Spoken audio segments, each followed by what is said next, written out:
Have you no shame, Evelyn Hansen? The light from the crystal chandelier shattered as Cecilia White swung her champagne flute wildly. Her meticulously styled blonde hair clung disheveled to her flushed cheeks, and her voice cut through the air like a blade slashing silk. On what grounds do you claim Marcus's project proposal was your idea first? Just because your father is some old fossil running Hansen Group? The banquet hall of the Metropolitan Museum of Art in New York fell silent in an instant. Socialites and tycoons in couture gowns and tailored suits ceased their conversations, their gazes converging on me like beams from a spotlight. My fingers tightened around my champagne flute, the cold liquid seeping down the glass and onto my palm, exactly the same bone-chilling cold I'd felt on my neck when Cecilia pushed me off the rooftop in my past life, in those final moments before death. Your idea? I let out a soft laugh, tucking a stray lock of hair behind my ear to reveal the vintage pearl earrings Marcus had given me, heirlooms from his grandmother. In my past life, he'd worn cufflinks that matched these very earrings when he proposed to Cecilia. Cecilia, when you copied the draft of the Aurora project from my laptop at the Central Park Cafe last week, did you forget to delete the browsing history? Or did you not notice the smudge of your Dior $9.99 lipstick on the cash you paid my assistant to betray me? A murmur of astonishment rippled through the crowd. Cecilia's face drained of color, shifting from crimson to ashen. She stumbled backward, colliding with a waiter holding a tray. Her champagne flute crashed to the marble floor with a crisp clink, the sound of shattering glass more piercing than any she could muster. You're lying, she shrieked. You're just jealous of Marcus and me, so you're making up these lies to frame me. I stepped toward her slowly, the click of my high heels against the floor steady and deliberate, each step a blow to the facade of innocence she'd so carefully constructed. Jealous? I paused, looking down at her with a cold, steady gaze. Jealous that you tricked Marcus into an engagement with a fake pregnancy test? Or jealous that you secretly passed Hansen Group's client data to our rival, the Rockefeller family? That's enough. A deep male voice cut through the tension. Marcus pushed his way through the crowd, dressed in a charcoal gray suit that only accentuated his handsome features, but his face was twisted with impatience. Instinctively, he pulled Cecilia behind him, his eyes locking on mine with the same cold indifference I'd grown to hate. Evelyn, this is a charity gala. Stop making a scene. Cecilia isn't capable of something like that, there must be a misunderstanding. There it was again. In my past life, I'd exposed Cecilia's true nature to him countless times, and he'd always fallen back on that same excuse, a misunderstanding. It wasn't until Hansen Group collapsed, until my father was paralyzed by a stroke brought on by the stress, that Marcus finally woke up. By then, Cecilia had already run off with all his assets, and he'd knelt beside my hospital bed, begging for forgiveness. But by then, it had been far too late for apologies to matter. A misunderstanding? I pulled my phone from my clutch and tapped the screen, activating a recording. Cecilia's voice, sharp and calculating, a stark contrast to her usual simpering tone, filled the silent hall, captured mid-conversation with the Rockefeller heir. Once we get our hands on Hansen Group's core data, the Aurora project will belong to the Rockefellers. And Marcus? That fool will dance to my every tune. The moment the recording ended, Cecilia let out a scream and lunged for my phone. You crazy bitch. I'll kill you. I stepped neatly out of her path, and she went crashing into a marble Roman column. Marcus stared at her in stunned disbelief, his mouth opening and closing as he struggled to find words. When Cecilia finally regained her senses, she looked around at the faces filled with disgust and contempt. With a snarl, she spun on her heel and fled the banquet hall. This isn't over, Evelyn, she shouted over her shoulder. You mark my words. I chased after her without hesitation. Marcus called my name behind me, but I didn't glance back. Too many regrets lingered from my past life. In this one, I would settle every score with my own hands. A light drizzle fell over New York City as night descended. Cecilia scrambled into a black Porsche, and I didn't hesitate to slide into my Maserati. The engine roared to life, and I peeled out after her. The rain intensified, turning Fifth Avenue into a river of blurred lights.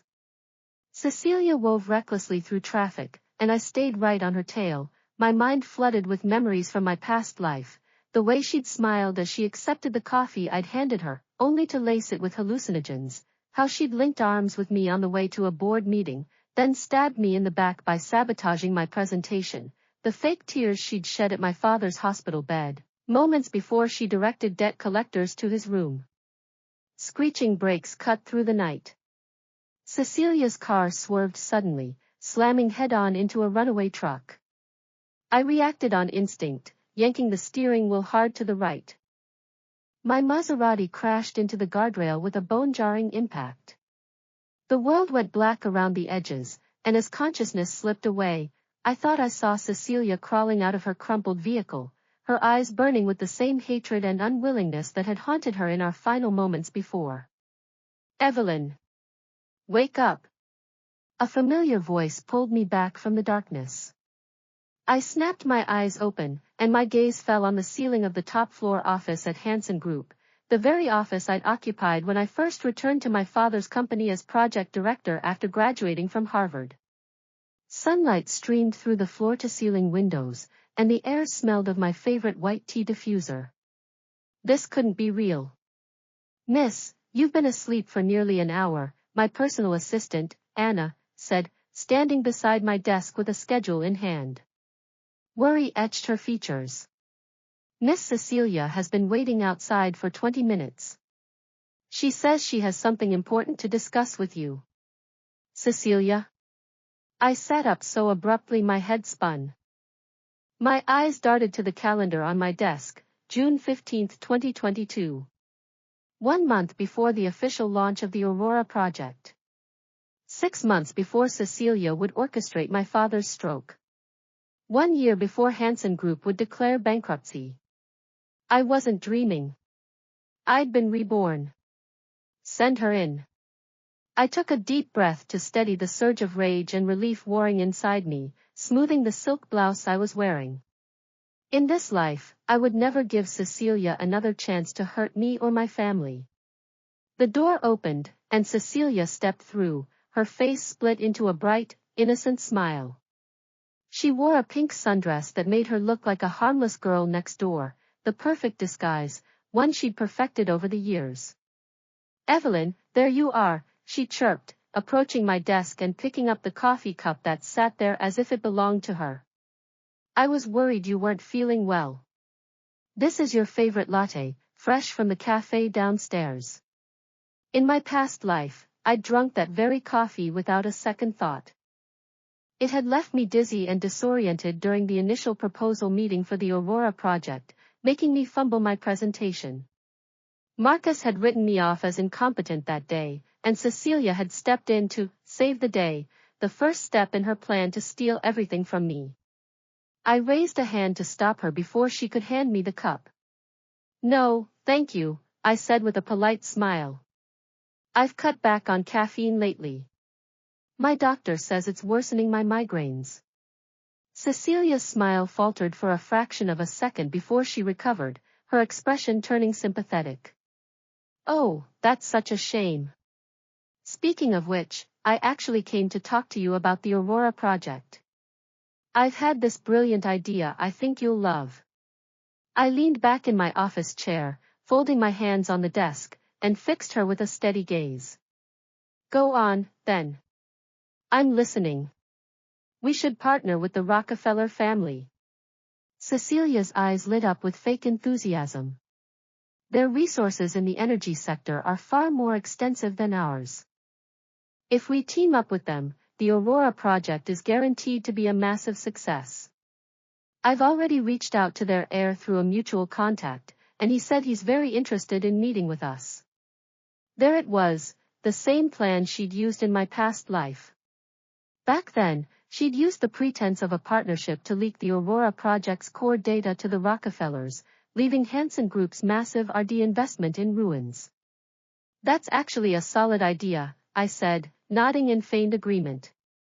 I watched the flicker of triumph in her eyes before delivering my counterblow. Unfortunately, I've already finalized talks with the Morgan family. They've agreed to fully fund the Aurora project without requiring us to give up any core technology. The Rockefellers' terms, by comparison, are far too demanding. It just doesn't make good business sense. Cecilia's face paled visibly. The Morgan family? Why didn't you tell me about this? Evelyn, you know how the Morgans operate. They never make a move that doesn't benefit them. This has to be a trap. A trap? I let out a laugh. Better a calculated risk than inviting a wolf into the fold. I slid a document across the desk to her. This is the Morgans' letter of intent, fully signed and sealed. Oh, and one more thing. I heard the Rockefeller family is currently investigating a corporate spy. Something about leaks compromising several of their recent projects. Cecilia's hands began to shake, her knuckles whitening as she picked up the document. I knew exactly what she was thinking. She was terrified that her connection to the Rockefellers would be exposed.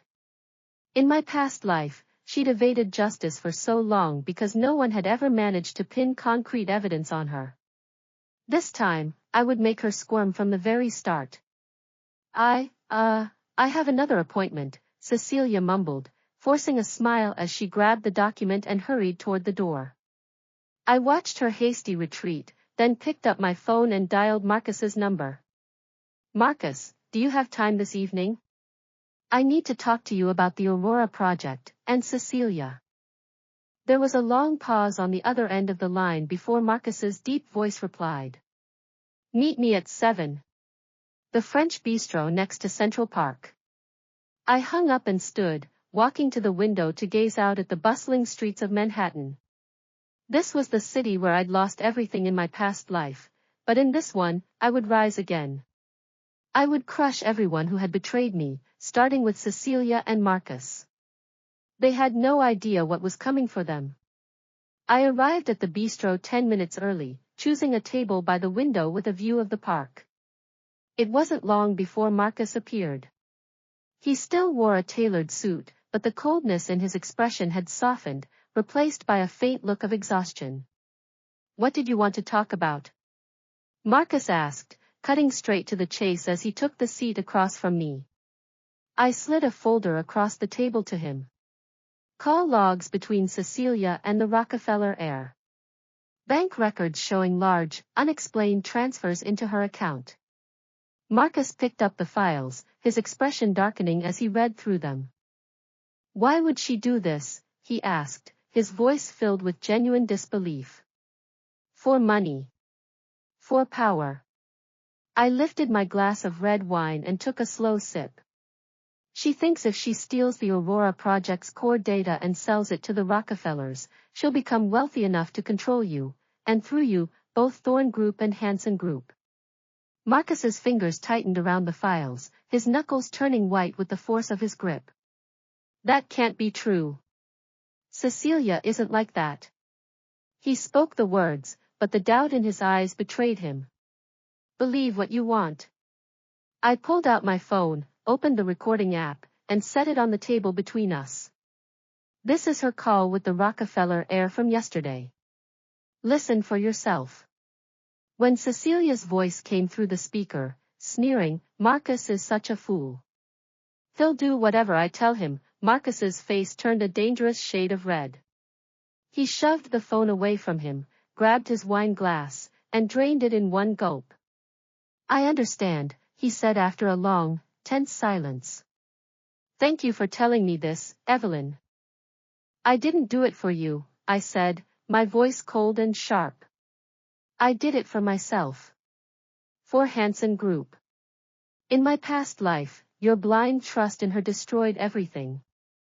My father ended up in a wheelchair, and our family's legacy collapsed. I won't let that happen again. Marcus stiffened. He looked up at me, and for the first time, I saw genuine guilt in his eyes. I'm sorry, Evelyn. I failed you in so many ways. Apologies don't fix anything. I stood up, pushing my chair back with a scrape. I told you this so you'd stay away from her. Don't let yourself become her accomplice again. As for the Aurora project, Hansen Group will see it through alone. We don't need outside partners, including Thorn Group. I turned to leave, but Marcus reached out and grabbed my wrist. Evelyn, can we ever go back to how things were? I glanced down at his hand, then back at his face, and pulled away gently but firmly. Some things, once broken, can never be repaired. I'll make Cecilia pay for what she did in our past life, but as for you, Marcus, I'd prefer you stay out of my life from now on. After leaving the bistro, I walked along the paths of Central Park. The evening breeze carried a cool chill, the last of the lingering bitterness in my chest. In my past life, I'd wasted so much of myself on Marcus, my love, my trust, my ambition. But in this life, I would live for no one but myself. Cecilia disappeared completely in the days that followed. Word around the city was that she'd locked herself in her apartment, terrified the Rockefellers would come after her for the leaks. Marcus, for his part, made a public announcement ending their engagement and removing her from all Thorn Group projects. It was a start, but I knew better than to think she was done. Cecilia was like a venomous snake. She might lie low when threatened, but she always struck back when least expected. Sure enough, it wasn't long before trouble came knocking at Hansen Group's door. "Miss, the letter of intent with the Morgan family has been leaked," Anna reported, her voice tight with anxiety. "The press is having a field day, claiming Hansen Group sold out to secure funding for the Aurora project. And there's an anonymous tip accusing us of stealing the project's technology from the Rockefeller family." I frowned. There was no doubt in my mind that Cecilia was behind this. She was trying to use public opinion to force me to abandon the Aurora project. "Calm down," I said, my voice steady despite the anger simmering beneath the surface. "Organize a press conference for tomorrow morning at 10, right here in the conference room. Gather all the Aurora project's RD records and our patent applications. We'll need them for tomorrow." "Right away, Mississippi." Anna nodded and hurried out of my office. I picked up my phone and dialed the Rockefeller Heirs direct line. "Hello, this is Evelyn Hansen speaking." "Miss Hansen? To what do I owe the pleasure?" A smooth, deep voice answered on the other end. "I know who's been leaking your family's trade secrets," I said without preamble. "Cecilia White. She's not only responsible for your recent security breaches, she's also forged evidence to frame Hansen Group for stealing Rockefeller technology. I'm holding a press conference tomorrow at 10 to expose her. I'd appreciate it if the Rockefeller family would send a representative to confirm my claims." There was a pause on the line before he replied. "We'll send someone. And Miss Hansen, thank you for bringing this to our attention. The Rockefeller family has no tolerance for traitors." I hung up with a satisfied smile. Cecilia had thought she could use the press to destroy me, but this time, I would turn her own weapons against her. She wanted a fight? She'd gotten one. By 10 o'clock the next morning, Hansen Group's conference room was packed with journalists, their cameras and microphones pointed at the podium. I walked in wearing a sharp black pantsuit, my posture straight and my expression calm but resolute. "First, let's address the rumors surrounding our partnership with the Morgan family," I began, holding up a copy of the agreement. "This collaboration is based on mutual benefit, with no sellout terms as the tabloids have claimed.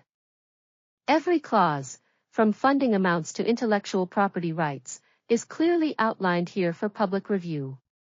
Second, the accusation that the Aurora project plagiarizes Rockefeller technology is completely baseless." I gestured to the stack of documents beside me, and Anna began distributing copies to the journalists. "These are our RD logs, dating back 3 years, over 12 months before the Rockefeller family even filed patents for their similar energy initiatives. The Aurora project is the result of Hansen Group's hard work and innovation, and we have the documentation to prove it. Camera shutters clicked furiously as the journalists pored over the documents. Just then, the conference room door opened. A man in a tailored suit walked in, flanked by 2 uniformed police officers. The room fell silent. "My name is Julian Voss, and I represent the Rockefeller family," the man announced, stepping up to the podium beside me. He held up a folder of his own. "After a thorough investigation, we've confirmed that Cecilia White is responsible for multiple security breaches within our organization. She not only leaked our confidential data, she also fabricated evidence in an attempt to spark a conflict between the Rockefeller and Hansen families. The NYPD has issued a warrant for her arrest." Gasps echoed through the room. Before anyone could speak, the door burst open again. Cecilia stumbled in, her hair wild and her dress stained. "It's a lie," she shrieked, pointing at me. "She's framing me. Evelyn paid them off to lie." The police moved quickly, restraining her before she could rush the podium. Cecilia thrashed against their grip, her eyes fixed on me with a hatred so intense it almost felt tangible. "I'll never forgive you, Evelyn. I'll haunt you even from beyond the grave." From beyond the grave? I stepped down from the podium and leaned in, my voice dropping to a whisper only she could hear. "Cecilia, don't you remember? We died together. We were both reborn. Everything you did to me in our past life, I'm just making you pay it back early." Cecilia's eyes widened in pure, unadulterated shock. For the first time since I'd known her, she was left speechless. The pieces finally clicked into place, why I'd foiled every one of her plans, why I seemed to know her every move. You're reborn too." I straightened up, watching as the police dragged her toward the door. A cold smile tugged at my lips. "You're the one who pulled me back into this hell. Now it's your turn to burn in it." With Cecilia gone, the press conference resumed. Between Julian Voss's confirmation and the irrefutable evidence Hansen Group provided, the rumors collapsed entirely. The journalists' questions shifted from accusations to inquiries about the Aurora project's technical specifications and launch timeline. By the end of the hour, the narrative had completely flipped. Cecilia was being painted as a scheming criminal, and Hansen Group was being hailed as an innovator fighting to protect its legacy. After the conference ended, Marcus found me in the hallway. "Evelyn, I don't know how to thank you," he said, his expression a mix of gratitude and remorse. "If you hadn't told me the truth, I might still be trusting her." "I didn't do it for your benefit," I said flatly. "I did it to prevent history from repeating itself." "I know." Marcus nodded, his shoulders slumping slightly. "Thorn Group wants to invest in the Aurora project, no strings attached. It's the least I can do to make amends." I studied him in silence for a moment. "That won't be necessary. Hansen Group has the resources to complete the Aurora project independently. Focus on running Thorn Group, Marcus. And next time, don't let your heart blind your judgment." I turned and walked away, leaving him standing alone in the hallway. Sunlight streamed through the windows, warming my shoulders. I knew this wasn't the end.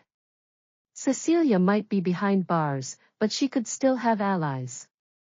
The Aurora project's development was far from complete, and there would be more challenges ahead.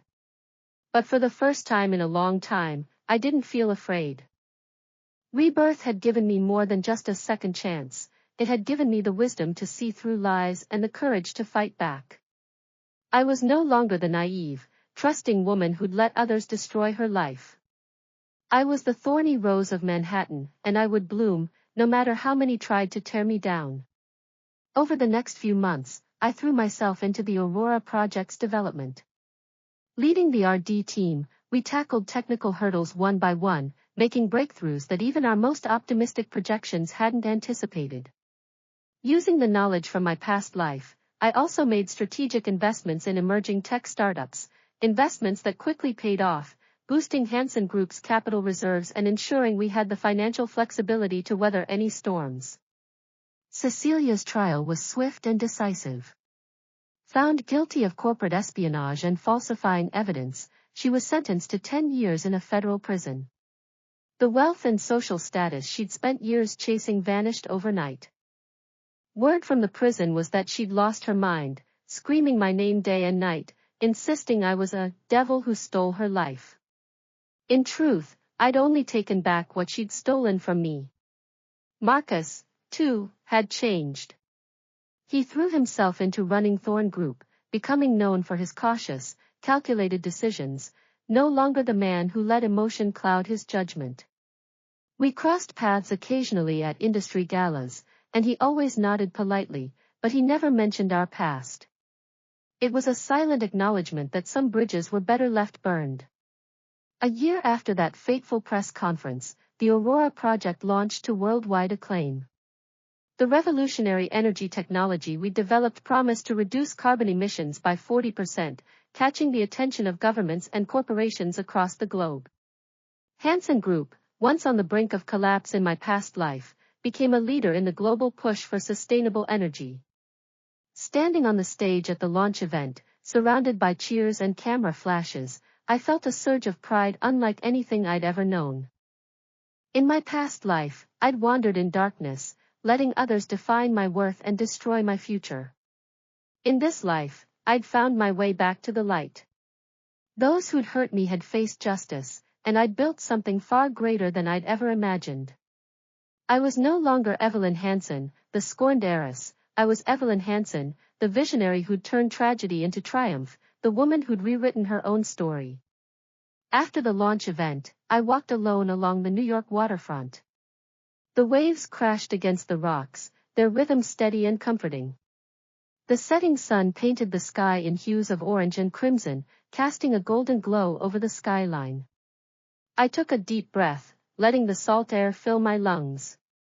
My journey wasn't over, not by a long shot. There would be new challenges, new opportunities, new chapters waiting to be written. But as I stood there, watching the sun dip below the horizon, I knew one thing for certain: in the concrete jungle of Manhattan, where dreams were made and broken, I would continue to thrive. I was the thorny rose, and I would bloom, bright, unapologetic, and unstoppable, for years to come.